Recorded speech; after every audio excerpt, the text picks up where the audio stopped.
Ever meet people who just get people? These people, they know what to say, they know how to say it, and somehow they leave people feeling better. Although they'd like to think that it was something magical about them, it's actually their social skills. And that's something that you can build.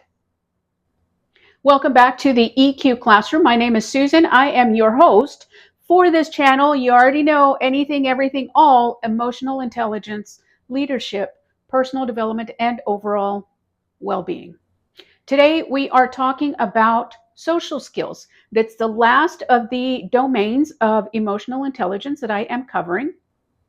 Think of social skills as your emotional intelligence in action, because this wraps up all of the other ones into you and how you act with them. Your empathy, your self awareness, your self regulation, your motivation, all of that is wrapped up in your social skills. So, what are social skills in emotional intelligence? It's more than just being friendly or extroverted, it's your ability to navigate those social situations with awareness, with empathy, and with intentionality. It's how you build rapport, how you resolve conflict, how you lead others, and how you connect authentically. A couple of examples of how a person with high social skills might come across. In the work environment, if you are working with a colleague or you're working on a team and somehow the attention seems to just be focused on you, instead of accepting all of the credit for the work that was done, you acknowledge your team member, your coworker, and thank them for their contribution to the success of the project. Social skills. In your personal life, if you see someone, you're at a gathering, family reunion, neighborhood barbecue, whatever, you are at a social gathering and you see someone who maybe they're new to the area, maybe they're new to the group, maybe they're just shy, but you notice that they are isolated. They're not engaging, nobody's really around them. And what you do, because you have this awareness of social skills and you're practicing your empathy and you're thinking, if I were that person, I would feel rather awkward, maybe a little bit lonely, maybe a little bit out of place. So your emotional intelligence kicks into action. Your understanding of social skills kicks into action. And you go and you approach that person and strike up a conversation just so that they don't feel so out of place or alone. Those are social skills at work, in real life. Think of social skills as the glue that connects all of the other domains of emotional intelligence into one, because they all come into play at this point. And I think you all would agree with me on this. Without social skills, it doesn't matter how many degrees, how many certifications, how many acknowledgments, how many these, how many that's a person has if they don't know how to treat and deal with people. Have you met people like that? Have you met leaders like that? In today's world, people's skills are power skills. And building your emotional intelligence is going to help you build those skills so that you can be better. It starts with you, the relationship with yourself, and then the relationships with everyone else around you. Some core skills to consider when you are thinking of social skills: active listening. right? I talked about that in the empathy video, where we are actively engaged in and being fully present to listening to someone when they are speaking to us. Or they don't have to be directly speaking to us, but if we are in an audience where someone is presenting something, active listening means putting away your phone when somebody is trying to have a conversation with you. Make eye contact. A really good practice for active listening is paraphrasing or summarizing what the individual has said, because that demonstrates, that shows them that you are actively engaged in what they are saying. With active listening, you also listen to emotions, not just words. What are some of the tones that are behind the words? Are they energetic? Are they kind of dull? Those are all things that you could pick up by active listening. Practicing empathy can be implemented into a social skill. That includes using phrases like, that sounds really frustrating, or I can see why you feel that way. I can imagine that would be rather difficult to go through. And empathy as a social skill matters because it helps create trust and build deeper connections, improving the quality of your relationships. And this does not apply just to your personal relationships with your friends, coworkers, family members. This goes across the board to leadership, work environment, work relationships. Clear and respectful communication is also a core strength for social skills. If you can't communicate effectively, that's going to create misunderstandings. A long time ago, I used to say communication is the key to every successful relationship. And then I realized, mm, actually, I can flip you off. I can tell you to go off, and I'm communicating with you, but that's probably not going to be very effective to resolve anything. It might be effective to escalate a confrontation, a situation, but that won't be very effective to resolve anything. So when you communicate, is it going to be effective, or are you just saying words? Use I statements instead of you statements. You always make me feel, you always do this, you never. I'll tell you what it does. If someone says that to me, you always do that, you know what I'm going to do? Well, maybe not now. But what I would do is I would get defensive. So once I start getting defensive, I am not listening to anything they have to say anymore. My ears, my brain, my heart is shut off. They're attacking me. Why should I listen to them? So instead of the you always, you never, you did this, you use I statements. I feel neglected when you do this. I feel unimportant when you choose to go do this and that instead of.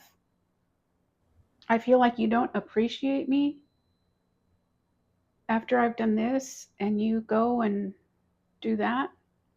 Use I statements instead of you statements. Using I statements puts focus on feelings instead of on blame. And how about reading those nonverbal cues as a social skill? This brings up the that phrase that you probably have heard, read the room. Susan, you're not reading the room, because Susan is talking and talking and talking, and her audience is going like this.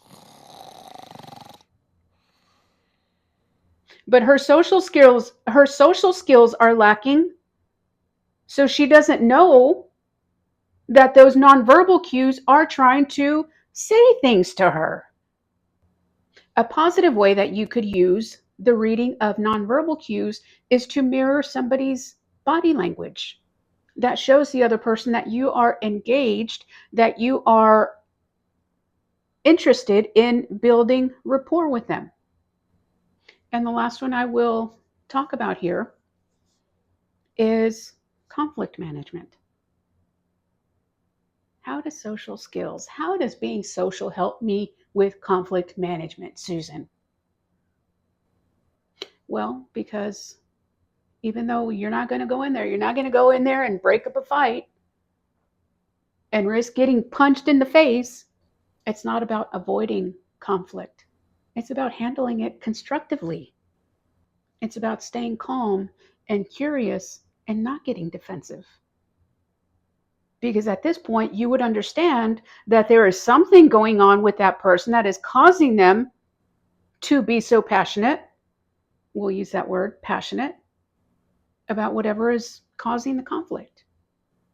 In social skills and conflict management, you're also able to focus on the problem, not on the person or the messenger of whatever might be causing this conflict. You are able to recognize or peel away all of the unnecessary layers and ask yourself, okay, so what is the problem that I'm really facing here?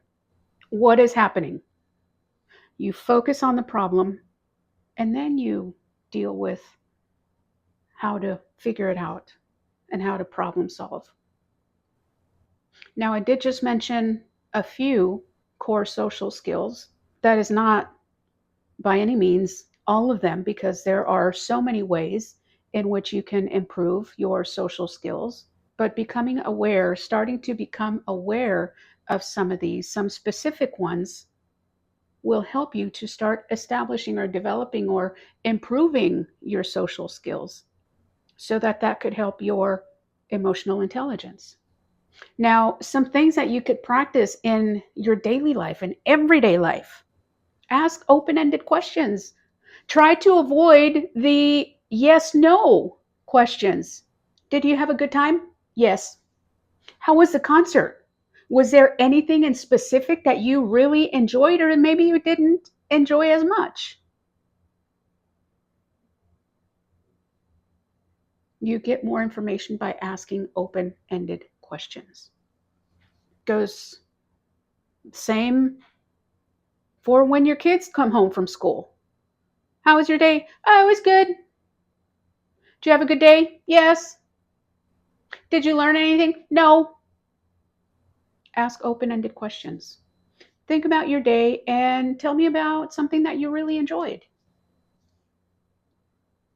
Could change the entire relationship because they start opening up to you. You start engaging. You start learning more about them. The relationships get stronger. Your bond gets stronger. That's what emotional intelligence can do. Mirror and validate emotions. I mentioned about mimicking somebody's body language and paraphrasing.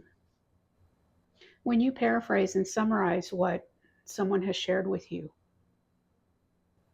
you are validating their experience, their emotions. You're acknowledging them by that simple act of, well, listening and paraphrasing. You are demonstrating to them that you're seeing them. They feel seen, they feel important, they feel valued.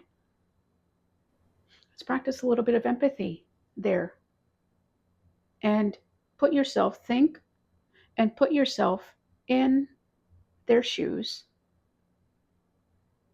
And how would you feel if you're telling somebody a story and then they say, well, Susan, you know what?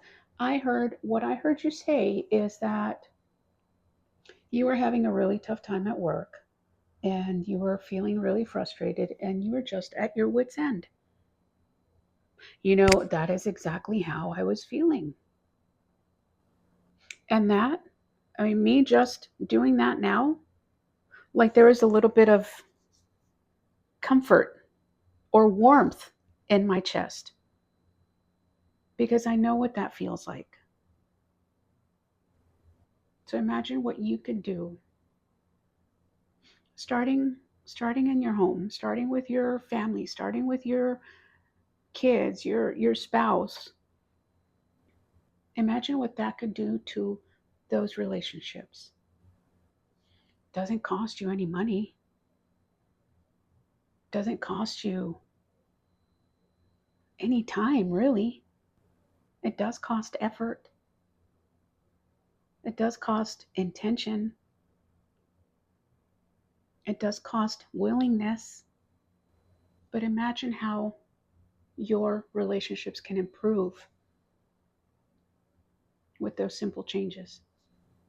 And then self reflecting on your interactions, on your daily interactions. It doesn't matter. They don't have to be bad to have to self reflect.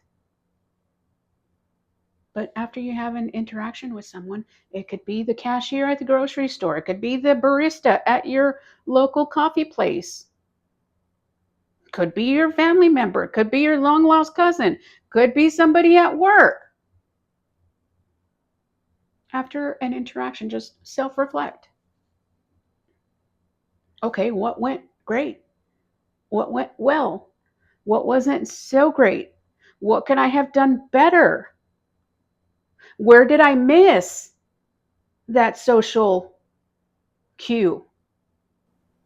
Right? Just being aware of the situation is a great start. Because remember, social skills, like everything about emotional intelligence, is a learnable skill. It's an improvable skill. If you don't know anything about emotional intelligence, it's okay. Stick around. I'll help you build it. If you're already really good at emotional intelligence, it's okay. Stick around. We'll make it better. Point being, it's a skill that you can learn. It's not going to cost you any time. Well, watching these videos, yes, but it's not going to cost you any money. It's not going to cost you any time. It's going to cost some effort and some willingness. And remember, social skills are not about being perfect in situations. Perfection is never the goal. We're human. Our emotions are messy. We're going to get things wrong a lot, but it's okay. The only thing to keep in mind about social skills is that they are about being present, right? Being connected, being able to connect to others, and being emotionally aware. And the more emotionally intelligent you become, the stronger and the more powerful your connections will be. So, are you ready to level up your emotional intelligence game? I hope so. I hope so because I'm excited for you to get better with your emotional intelligence. I'm excited for your relationships to improve, for your overall well being to improve.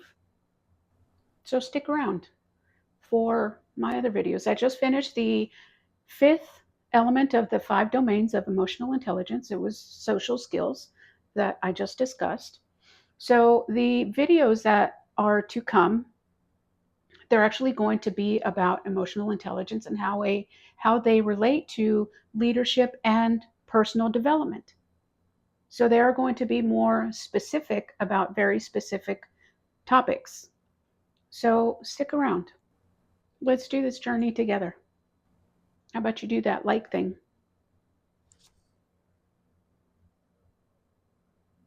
And then do the subscribe thing so you can catch my videos as I drop them.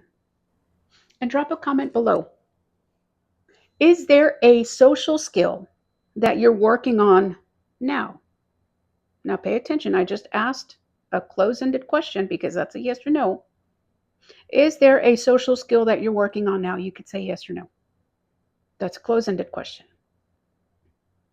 If you are, which one are you working on? Open-ended question. Drop it in the comments. I'd love to hear about it. So how about you go and lead with heart, grow with purpose. I'll see you next time.